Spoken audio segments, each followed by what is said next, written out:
Welcome to the Slop Farm. Enjoy the video. In this video, I will explain how to play Korok Forest on piano. Start by finding middle C on your piano. The Korok Forest theme begins with a simple, enchanting melody primarily played in the right hand.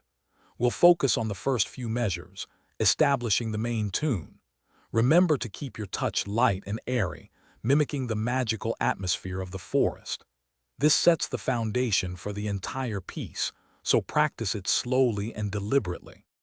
Now, let's bring in the left hand to add depth and harmony. We'll use basic, open chords, often played as gentle arpeggios rather than block chords. This creates a flowing, ethereal accompaniment that complements the right hand melody beautifully. Keep the volume balanced, ensuring the melody remains the star. Practice each hand separately before combining them for a smoother transition. To truly capture the spirit of Korok Forest, we need to incorporate dynamics and expression. Think about the story the music tells. Start softly, gradually building to a gentle crescendo, then receding.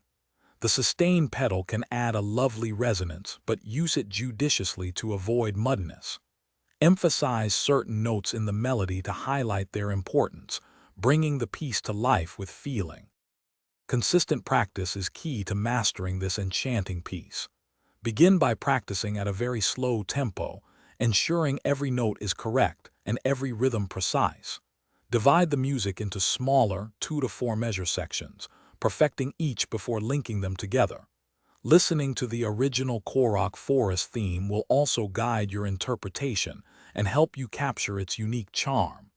Enjoy the journey. Thanks for watching. Consider subscribing if we helped you today.